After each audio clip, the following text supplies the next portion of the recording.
2026 সালের অত্যাধুনিক যুগে মানুষ যখন নতুন টাকার গন্ধে শুকছে, সেখানে এক যুগ পুরনো দোয়েল পাখিকে দেখছি, যার চোখে সে এক যুগ পুরনো ভালোবাসা ঝিলিক দিচ্ছে। ভালোবাসা কখনো পুরনো হয় না। অবেলার ডায়েরি পৃষ্ঠা 4। বনমাখনের স্বাদ আর স্মৃতির কামড়। কাউন্টারের সে লোকটা আবার ফিরে এলো। তার হাতে একটা স্টিলের ট্রেটা যখন টেবিলের উপর রাখলো, সেই পরিচিত গন্ধটা আমার নাকে ধাক্কা দিল। এক কাপ ঘন মালাই চা, যার উপরে স্বরের একটা মোটা আস্তরণ জমে আছে, ঠিক যেন নীলক্ষেতের ব্যস্ত জীবনের একটা শান্ত পর্দা। আর পাশে রাখা সেই বনমাখন। বনরুটিটা একদম গোলগাল, হালকা বাদামি রঙের, মাঝখান দিয়ে নিখুঁতভাবে চেরা, আর ভেতরে মাখনটা গরমের তাপে গলে গিয়ে রুটির গায়ে হলুদ আভা তৈরি করেছে।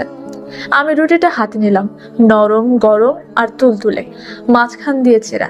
রুটিটা কামড় দিতেই বাইরে থেকে হালকা একটু মচমচে শব্দ হলো, কিন্তু ভেতরটা তুলোর মতো নরম। এক কামড় দিতেই নোনতা মাখনের সেই চিরচেনা স্বাদ জিভে ছড়িয়ে পড়লো। মাখনের এই নোনতা স্বাদ যখন গলার নিচে নামলো, মনে হলো যেন বর্তমান থেকে অতীতে ফিরে এসেছে। 2026 সালের এই হাইটেক খাবারের যুগেও নীলক্ষেতের এই সাধারণ বন মাখনটা যেন একটা চরম তৃপ্তি। দুবাইয়ের 5 স্টার হোটেলের মেনুও এর সামনে মাথা নত করবে। আমি চায়ের কাপে চুমুক দিলাম। প্রথম চুমুক দিতেই ওই ঘন মালাই আমার ঠোঁটে লেগে গেল। লিকারের হালকা তেতো ভাব আর মালাইয়ের একটা নোনতা মিষ্টি ক্রিমি স্বাদ মিলে এক অদ্ভুত প্রশান্তি দিচ্ছে। এটা ঠিক সেই বিশ্বাস জীবনের মাঝে এক চিলতে সুখের মতো।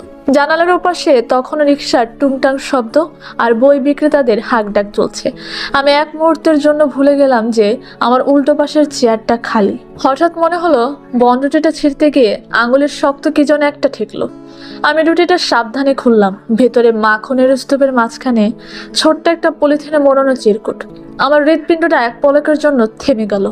এই ক্যাফেতে তো কেউ অর্ডার না দিলে খাবার দেয় না, তাহলে চিরকুটটা আমার রুটির ভেতরে এলো কোত্থেকে? আমি কাঁপা কাঁপা হাতে পলিথিনটা সরালাম। ভেতরে নীল কালিতে লেখা মাত্র 3টি শব্দ। চিনতে পেরেছো নীল?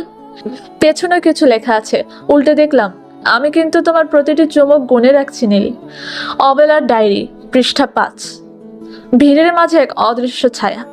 হাতের চাটা কখন ঠান্ডা হয়ে গেছে আমি জানি না। বনমাখনের ভেতর থেকে পাওয়া চিরকুটটা আমার হাতে থরথর করে কাঁপছে।